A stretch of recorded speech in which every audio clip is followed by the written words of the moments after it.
The fifth kind. They came from all over the cosmos to us. The story of the seven sisters coming from the Pleiades is without doubt consistent everywhere. When they bred with us as partners. And the Pleiadians could not land here until something happened from us to accept them to come. There was a long time where they were not welcome, and they couldn't land because our magic kept them away from here. One of my elders has disappeared in front of me, in front of Evan, in front of Graham Hancock, and a dozen other people who swear on 10 stacks of Bibles that happened. Before we get into it, our thanks to Surfshark VPN for sponsoring this video. VPNs, virtual private networks, are a really useful tool for protecting your privacy and securing your personal details online. Surfshark VPN is a service that protects your information by encrypting all the data that you send through the internet, keeping anyone unwanted from seeing it. Along with privacy and security, Surfshark VPN offers the ability to change your location with the click of a button, allowing access to sites, features, and streaming services otherwise restricted to certain locations. Get fully protected. Follow the link in the description, sign up, and use the promo code FIFTHKIND to receive an 85% discount. Plus, you'll get 3 months for free. Surfshark offers a 30-day money-back guarantee, so if you try it and you don't like it, you can easily cancel your subscription and receive a full refund. With Surfshark, you can swim under the radar in the sea of online content. Australian researchers Stephen and Evan Strong are known for their work in the fields of Australian archaeology, paleontology and the science of human origins, and the ancient world of Gnosticism. The father and son duo have authored several books on those topics: Forgotten Origins, Between a Rock and a Hard Place, The Out of Australia Theory, Mary Magdalene's Dreaming, A Comparison of Aboriginal Wisdom, and Gnostic Scripture. They are also the hosts of the popular conference series, Our Alien Ancestry, Old Ways for New Days. And we're looking forward to number 12, which is going to study, among other things, monolithic structures, human faces, and zebras. Stephen and Evan Strong, welcome to The Fifth Kind TV. Thank you so much, Paul. I appreciate the fact you added a new part to our new talk with the zebras. I'm glad to be recognised. It was a late edition, but we're more than honoured to be with you on this. Thank you so much for asking us. Oh, well, likewise. I'm looking forward to getting into all those topics today. I want to begin at the beginning, though, because you guys are out of Australia, and I want to ask right at the outset, how did you get drawn into these fascinating subjects? In my case, utterly indirectly. I had no interest in any of this and had no intention to ever speak under these situations. I was a teacher. And I was teaching Aboriginal studies, which is what it was called then, in high schools. I got involved in putting the course together with others, setting up a teacher's course to be given at Sydney Uni that was abandoned by the government. And as I wrote some articles on contemporary law and pre-Cook history and published them, I was working in a place called Moree, which has a very high Aboriginal population, teaching the kids, and won the trust of the adults because the kids gelled with me. And then I started to get information that came in that was dreadfully at odds with what had just been written in the curriculum in New South Wales. And I thought, my God, what we're writing is not actually right at all. And the further this progressed, the more that was shared with me, I became more concerned. So I approached the Department of Education when they asked for a sort of review of what had happened. I was called down there. I made the point that 90% of the content was incorrect. Didn't go down well with the top echelon of the Department of Education. In fact, it got to the stage in that review after the first day, I asked if I could be sent back because I wanted nothing more to do with this. We got into a fairly heated discussion, and the day after I resigned. I felt like I had an option. I could stay in the Department of Education and teach more lies than are actually in there at the moment, and there's a lot of them, it's full. Or I could walk away and put that information into book form and make a huge financial backward step. So I got forced into this. If the department had listened to what we were discovering and finding, I wouldn't be doing this today. It would be in the schools. And from my take on events, for me, it would be more important, even to this day, if I could have stayed in the schools, I would have.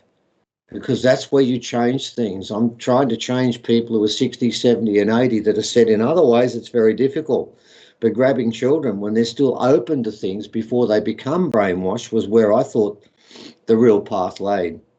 But unfortunately, the department made it clear they were going to teach what they wanted to teach and nothing was going to stop them. So really, that's how I got involved in this, indirectly. And to begin with, as you mentioned earlier, our interest was not even in writing about original culture. It was about Gnosticism, wasn't it? It was. We started reading about that and then started to draw out some parallels to other mythologies and philosophies, and notably Australian dreaming. And that's kind of where we started. And we were lucky enough at the start for a few people to go, oh, that's a bit original. They're not great writers. That's right. We actually had an editor working with us and he said, your writing's pretty poor and most of the stuff in there is rubbish. But amongst all the dross, there's something I haven't seen before, which is the comparison between the dreaming and Gnosticism. And we thought, right then, well, all we've got is one thing to work with. So that's how it started. It was not through any design. It was because primarily we found Gnosticism and the underlying theories behind it, and it's the way that it gave more depth and sort of a complete Christian picture of what was taking place with Jesus and his disciples. That was where we started. Very similar area to where you are, Paul, but then because of the fact the dreaming was something I had a lot of knowledge with, that's where we've gone. So it's just come out of that. It's been a natural progression. It really is quite difficult to avoid ETs the moment you start listening to ancestral stories. And you mentioned the Pleiades. It's difficult to avoid Pleiadians in particular. There are various regions of space that keep cropping up in ancestral stories. The Pleiades is one, Sirius is another, Orion is another, and the parallels among those stories are fascinating. Stories of beings coming and nurturing the society of our ancestors. Plato was into that as well. He said he got that information from ancient Egypt. And when you begin to notice the correlations of the stories, it's difficult not to get sucked into the ET aspect of it. Now, you mentioned some connections around DNA, and we've talked about this in other contexts, because the question of where the original Australians come from is really intriguing.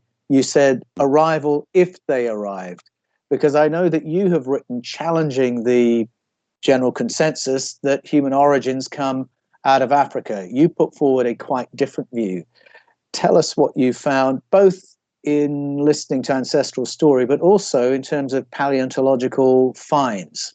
We've done many, many studies on mitochondrial DNA and Y chromosomes, and it comes up the same way no matter how you do this. The amount of genetic evidence coming out that contradicts this story that we come from Africa is massive. And a couple that come to mind. Let's do Y chromosomes, because we do a lot of mitochondrial DNA and people think we just favour the women. Let's do the Y chromosome study that was done by, who were the people in it? Klausov and Rahansky. It's considered the largest study of Y chromosomes on the planet ever done. And they worked on the assumption, and by the way, I give them credit at the start because they were not convinced that humanity began in Africa. They made that very clear. They weren't convinced. There was a lot of evidence showing that anyway. They decided to do it this way. And what they found very simply was this. They broke it down into about 24 different subspecies of hominids and lines that came out. They had a line of 3 that made Africa. And then you've got this graph. And they've got the African side with 3 different groups. Then you've got the Asian and Europeans marked out at different times, 60,000 years and 60,000 years. And then one back.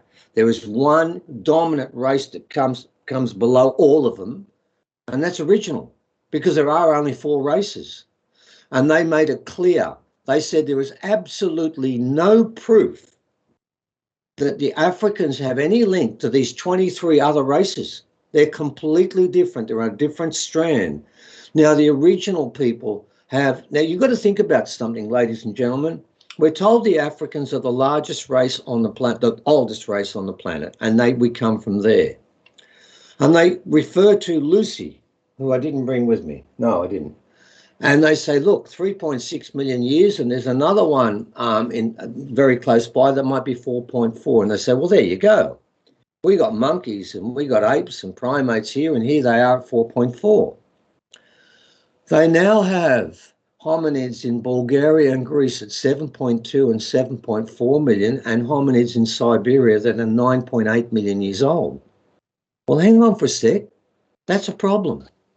Then we find we're supposed to come out of Africa, Homo sapiens, 150 to 250,000 years ago. Chris Stringer has made it clear. That's wrong. It's at least 760,000 years when Denisovans, Neanderthals and Sapiens were separate from each other even then. So they've taken the number back threefold. Then we find out, of all the races here, there's only one race that has no Denisovan, no Neanderthal, and that's the Africans. But the Neanderthals came out of Africa, where everyone else bred with them. You've got Neanderthal inside you, so have I, and so has everyone on this planet, except for people who've kept the pure genetic strain. They don't have that. They don't have Denisovans, they just have Africans. And we're told that it all happened in Africa. There are so many inconsistencies in that story. Now, genetically, the original people, when you compare them to the African people, they are the most diverse, but there are very big clues within that. Number one, my Denisovan reading is 4.7, which means today that I am 1/20th non-sapien. Now, that's an incredibly high reading, but only original people can have readings above 3%. Now, the Denisovans wandered through Europe and Siberia and Asia, but never came to Australia. That's the rule. And when the Africans came here 60,000 years ago, the place was closed until Cook came in. That's the rule.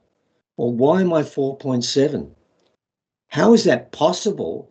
If I'm 4.7, there's another original person who is 6, which is over 1/20th. How can that be if we never made contact with each other? But we did. And there's not one traditional scientist that can explain how that happened. Now, when you look at the story of hominids, you've got to remember one point.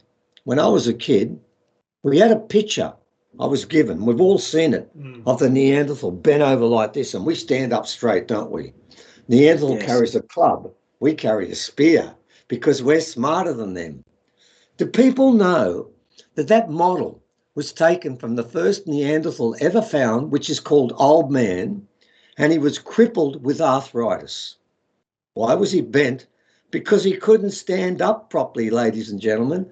They've now found a lot more Neanderthal skulls and information. And what have we found now with Neanderthals?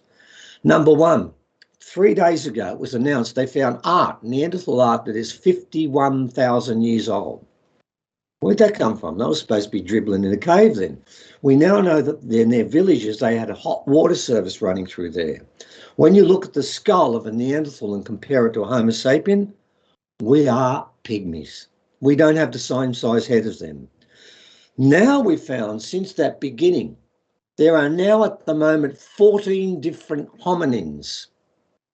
And the one that Chris Stringer found in China about a month and a half ago, Dragon Man, he said it's got a huge head. You could put our head inside it and there'd be room left over. Homo heidelbergensis, which I do have with me now. Where is it? Here it is. I'll hold it up. There it is. Looks very primitive, doesn't it? Look at that big eyebrow at the front. Mm-hmm. Look at the skull. It's bigger than ours. This is hundreds of thousands of years old. It looks primitive, and they say that, but it's got a bigger head than us. We've got the slope man, the person who's got no forehead. His head is at least 400 cc's bigger than ours. As a hominin, and this is what we're going to be talking about a lot in our next talk, this is why the zebras got in, we are ranked 6th out of 14. 6th. And then I've got papers that tell us there were 9 species of hominid. That was 2 years ago. Now it's 13. Now there's just one. We killed the rest of them. We killed them all. We murdered them.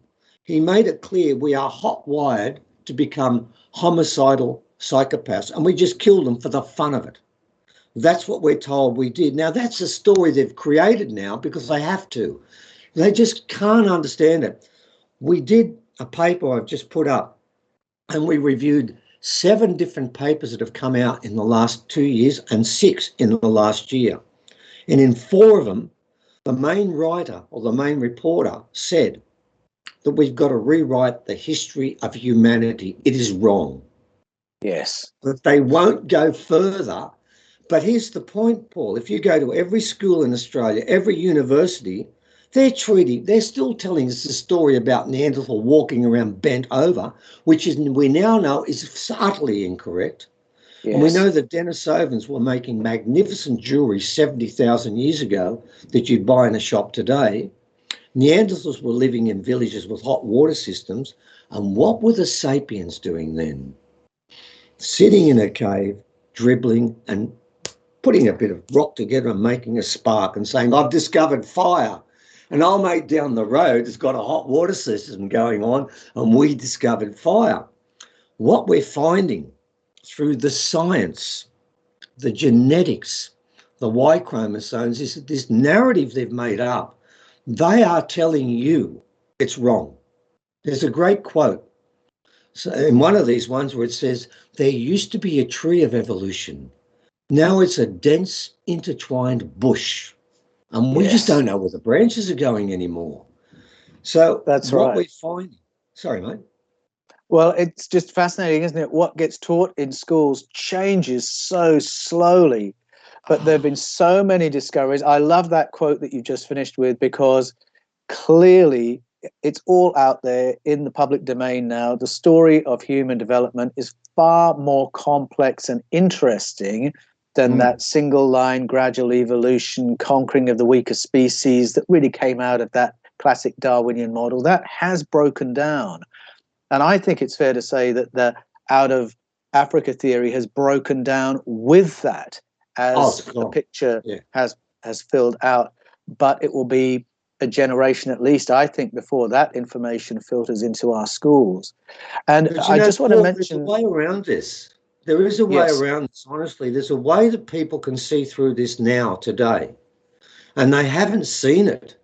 And it's staring there in front of their face, isn't it, Evan? Yes, it is. Literally in front of their face. If you want to find out whether aliens were here, don't look for the video we've got, which we put up with you, that great video of at Uluru at the time. That's not the evidence you need. Go to the mirror and look carefully in that mirror, and you'll discover something in that mirror that will tell you that we are not solely from here. I want you to look at any animal, bird, insect on this planet. Look at the species, look at the body, look at the face, and what do they share?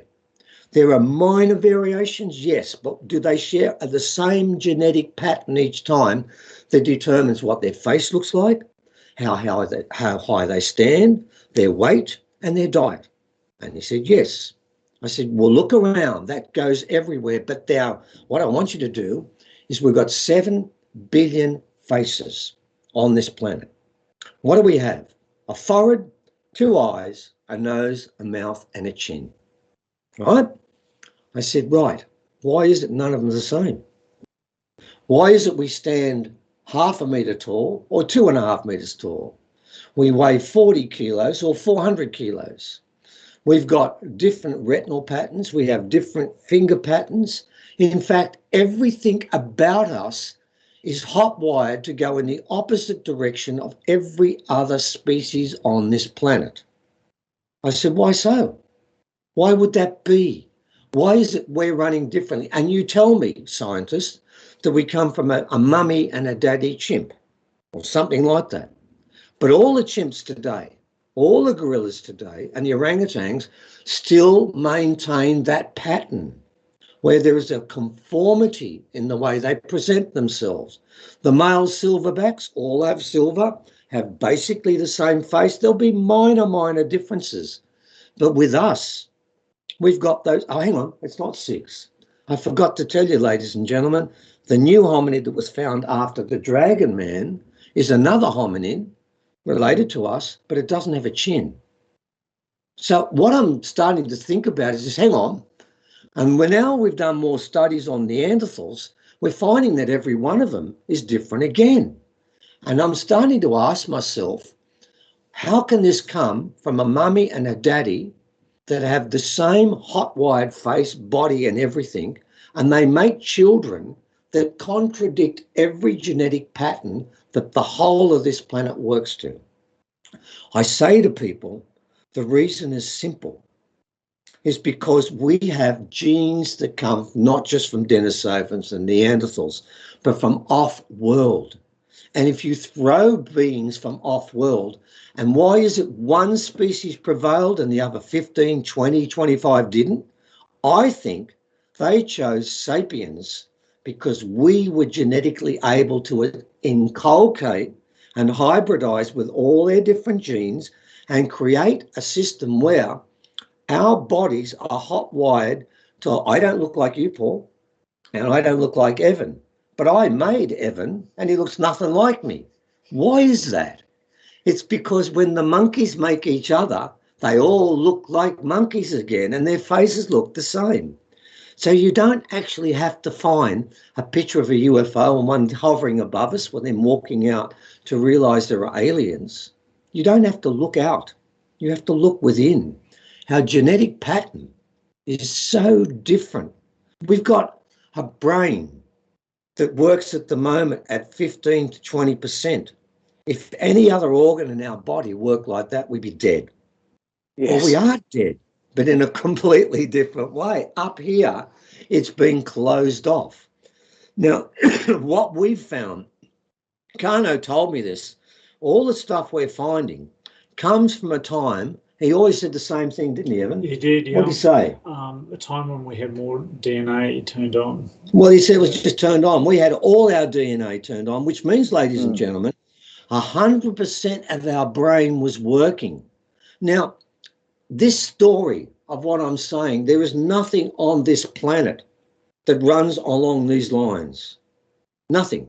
Everything else, they got a brain, they use the damn thing. We got a brain, we say, look, I'll put 85% on hold and I'll work with 15%. And there are some people who put 98% on hold and work with 2%.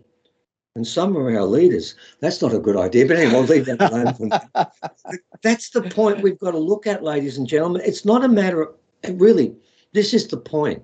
When it comes to, and you know yourself, from all the scriptures, they talk about this. You go to the Bhagavad Gita, you go to the Hindu scriptures, that's all they ever talk about, that mob up there fighting each other. We have to understand it's not a matter of if. We should get past that now. It's a matter of why. That is really, to me, there are 3 or 4 fundamental questions that humans should be asking themselves on a daily matter. Yes. Why we are here, who created us, and why are they here? What is their role in this? That, to me, is the most important question at all. And of course, to an extent, I believe in the presentation we did with you, and there's a shameless ad coming up here. I hope you don't mind. Sometimes I thought it was just me. Right, it's an SBS ad. The presentation we did with you, to me, I thought was one of the best 3 we've done all the way through, and it really did address the question of why. You did it in the past, and we tried to do it in the future, and we make the point that the dreaming, the philosophy that original people lived by is a creation and a hybridization between original and extraterrestrial input. We've got it in our genes today, and that mystery gene that they can't find, I can tell the scientists it's Pleiadian. It's that simple. The reason why you can't find it when you've got all these other hominids and you find nothing that fits with that is because you never will. I've got it. I've got it with this one, this particular being here, which I'm holding up. Can you see that? Right. No forehead. Remember I said one's got no chin. This one's got no forehead. And this one, when it's been constructed or reconstructed, turns out with a massive, massive head that all slopes backwards. And there you've got two huge eyes, a completely different nose socket. It's triangular, where ours is circular. And in a different place. There's nothing about this being that is like us, but there are 4 of these found in Australia. I believe these are Pleiadians. Now, I know they are, and we know why, don't we? Yep. Because when we went to get, because you can see with this one I'm holding up, I was given 8 pieces of skull, which we had 2 experts that built, and this is past stage 1. And they both were stunned by 2 things. Number 1, there is no forehead. It has nothing. It all goes backwards in a weird dropping shape. And secondly, there were no sutures. Well, do you know what that means? It's not a hominid. It's not a hominid. That's right. But it was buried in a burial site where there are many other skulls. And the next skull alongside, I've been to another place where we've got pictures and you can see it of it still being buried there. And there was other beings buried with it. And it was buried with its arms and knees up against its chest, and it was covered in red ochre. This was given, and the 2 front teeth were taken out, which is the initial, that is the way original people were initiating people when Cook got at that site. So they were living with us, sleeping with us, making babies with us, and here's the trick. You take that being with our face and you put them together, and they're so different. Now you've got the option of spreading your face. And remember, that being I just showed you had a humerus bone that was 45 centimetres long at least. Ours is 30. So it's got a different body, which can explain why we can be 1/2 metre and 2.5 metres. Because now we have the genetic reservoir and pool to work from. But at the moment, the ones they're giving us is monkey mummy, monkey daddy, that don't have any sutures, and they make a baby that is nothing like them, where the genes run in reverse. Not possible. That can't happen. So we've now found, this has been a long process of about 10 years to get to the stage we're saying this. Yeah. We wouldn't have said this 5 years ago, that this is now what you found in the Bible, is in the Hindu scriptures, it's in the Buddhist scriptures, it's in every scripture and in every indigenous culture. They talk about beings from above. And that's really the truth of it. So yes, the science is unequivocal. I love that you've shown us those finds, because they're so significant. From time to time, I have people asking me if what the Sumerians said was true and there were sky people here, if what the Mesoamerican culture said was true and those who engineer came and adapted our ancestors, where are their remains? My answer is, well, how would you know, how would you recognize a sky person if you dug them up? How would you recognize a Pleiadian if you dug them up? And you've just spoken directly to that. But I want to go back to the why, and you've taken us exactly where I hope we'd go. You rightly say cultures all around the world talk about people coming. They mention the Pleiades in particular, coming and modifying our ancestors in some way to upgrade us in some way. Why? Why would they be interested to come to planet Earth and do that? Same question I asked one of my really advanced elders before he passed on, Uncle Marbach. I sat with him and he was looking at the rocks, and he put these rocks in his hand. And he just told me the whole story. It was like I couldn't believe what I was hearing. It went on for hour after hour, and I was getting swamped with information. And of course, he was talking about the star people. He started talking about that a fair bit. And at that stage, I wasn't still committed to this. I really wasn't. You got to remember, I didn't come in here waving a flag. I was actually hiding the damn thing. And at one stage, I said to him exactly that. I said, Uncle Marba, and I said, let's look at the last 5,000, 6,000 years here. I wouldn't come here. I said, all I can see in our history is humans killing humans, fighting with flags, sometimes fighting for God, sometimes fighting for their land, sometimes fighting for riches. But that's all we ever do. I said, I just don't get it. I'm not convinced they came because I can't see what they got from this. Why did they come? And he said there were two things. And one he didn't tell me about because that happened at Uluru. He said there are two reasons they've come, but I'm going to tell you the simpler reason first. The second one turned up later. And I'll start with that. And then he asked me a question which I didn't expect, but then again I realised it was an elder and I knew I was going to get something like that anyway. He said to me, he said, I can answer this very simply. He said, tell me, what was the first time an alien was presented in a benevolent light on mass media? I said, what? And he repeated, I said, oh, what's this got to do with what I've asked? And I said, oh, God, I don't know. I said, my favourite Martian. He said, no, that was a comedy. I want something where there's a wisdom and a respect given to them. And I thought, well, that's done in Alien Predator. And I couldn't think of it. And finally he helped me, he gave me a couple of clues. Yeah. Was it The Day the Earth Stood Still?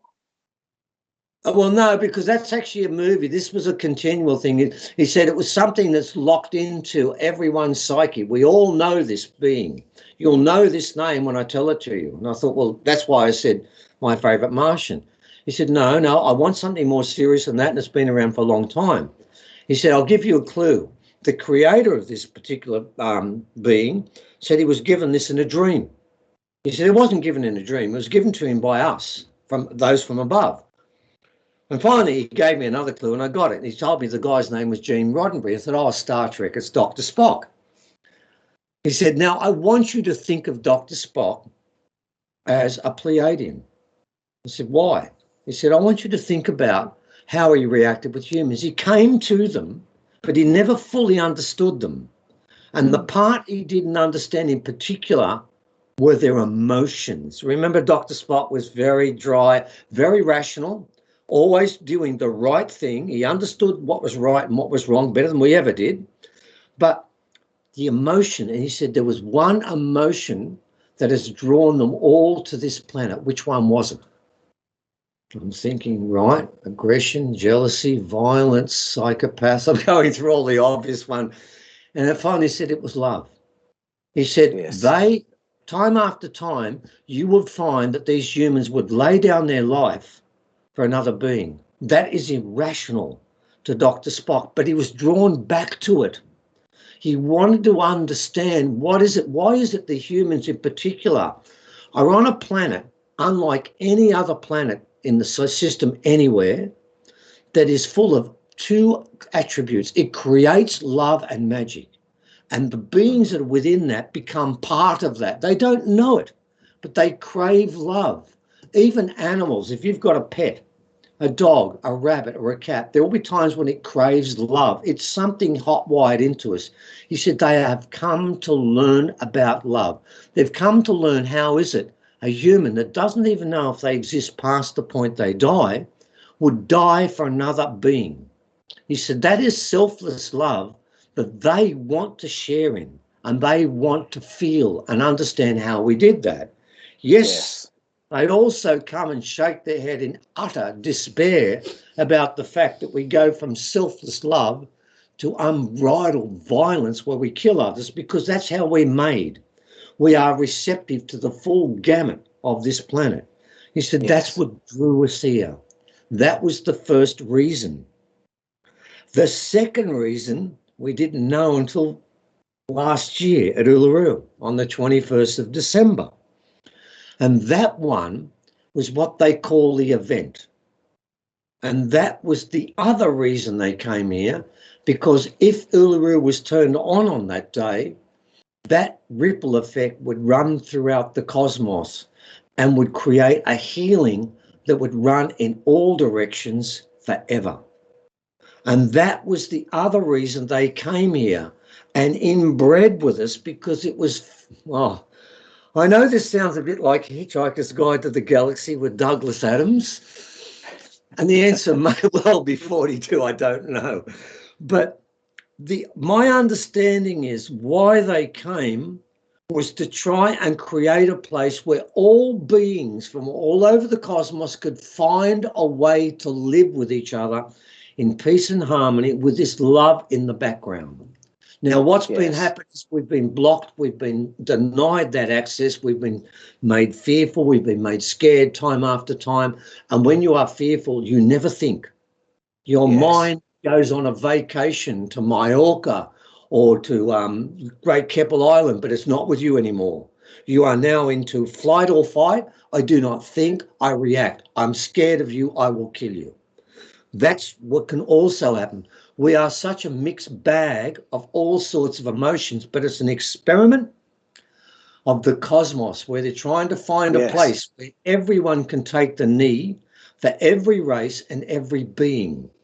So that is why they came. Now, what happened was on December the 21st, this was the final choice for humans, because if the planet was not going to be healed within, because my understanding was sacred crystals were placed inside Uluru, which could be activated only by one power, pure love. So for the last year and a half, as you know, we've been going on shows all over the country, all over the world, telling people there's a ceremony that might happen at Uluru, of which we're not convinced it will happen, and it may be a waste of time, but would you like to join us? That has been our approach on every occasion, because we were never convinced it was going to happen, because there were so many reasons why it couldn't. The number that got involved in that was between 15 and 20 million people. And of course, in the show we did with you, Paul, for those people who think, oh, I can't believe that, we have a lot of evidence that proves that actually did happen. We have film at 7:37 of Uluru exploding in this massive ball of white light that nobody saw with their eyes. That's there. We've got pictures of massive orbs of light coming out of the sky, which looks like the spaceship going into the ground, into the water. We have got pictures of a UFO flying around Uluru at 7:32, 7:37 when this happened. Then it disappears completely, we thought. And then someone slowed the film down to 1/4 the normal speed. And at 59 seconds and 60 seconds, you will see in one of those 4 frames, on each of those seconds, it reappears. What I never noticed until recently is, during that 1 second break, I didn't check something. They were in completely different places, about 3 kilometres apart. And they moved that distance in 1 second. Think about that, ladies and gentlemen. That's not a Cessna. It's not a helicopter. I don't know how they called it. It was said all those things. And by the way, we've got proof to prove that it wasn't a Cessna, it wasn't a helicopter, it wasn't a weather balloon. They had come to see that event. Inside circles of people, arms linked, chanting. We didn't even know what the chanting was.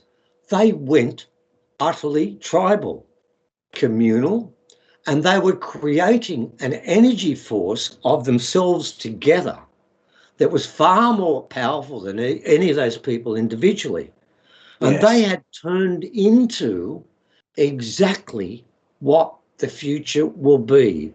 So what we saw at that particular moment, well, people that didn't know each other had then turned into one cohesive unit of pure love. Now that is a future I'd sign up for, because the one we're given now will be fear. And remember, when you have an existence where you're scared of the air you breathe, where you think it can kill you, and the person who comes around the corner could kill you, and I will not shake their hands. I will not walk near them. That is hell on earth. You don't need to look for Satan. He's moved in and is running the show. This is his last attempt to block this. Now, I know, and I'm not going to go into reasons why, I know that that being, whatever you want to call it, there is a thing that is the central piece of that, or whatever you want to call it, evil, if that suits you, fine. He or it will continue in its way until the last possible moment. And what is the job? Is to create fear. That's what Satan is to do, to create fear, to be mischievous. But remember this, Satan doesn't make you do it. He opens the door and offers. It's up to the individual. I hate it when people say an evil spirit made me do it. I laugh because I think, no. The evil spirit stood there with a smile on its face and offered you something, and you took it from their hand and said, thank you. So this is what this will do. They will create fear. This will continue all the way through. This is the new reality they want to create. But we broke it on the 21st of December. And what those people need to know, the ones who don't know and the ones who could know, is they have to help them break it. They have to break that chain. Steve, specifically, how do we switch off fear so that we can act in love and harmony? Yeah. How do we do that? Because if I turn on the news today, there'll be 15 minutes before I hear anything else. If everyone walking down the street, I can see it in their eyes. How do you change that? You've got to do two things for yourself. You've got to learn one thing. When I hear this each day, I hate to say this, but it's true, I become more confident that there's going to be a change, because it's still a leap of faith, Paul. I've got all this circumstantial evidence, but I can't give you a spaceship that's landing above us with someone with a megaphone saying it's all true. I can't get that, and I can't give you that. And most people want that. I'm sorry, there's nobody in the sky that's going to do that. It's up to us this time. There'll be no savior as such. The Hoppy said it brilliantly. They said, we are the ones we are waiting for. Go to fifthkind.tv for uncensored access to the full interview.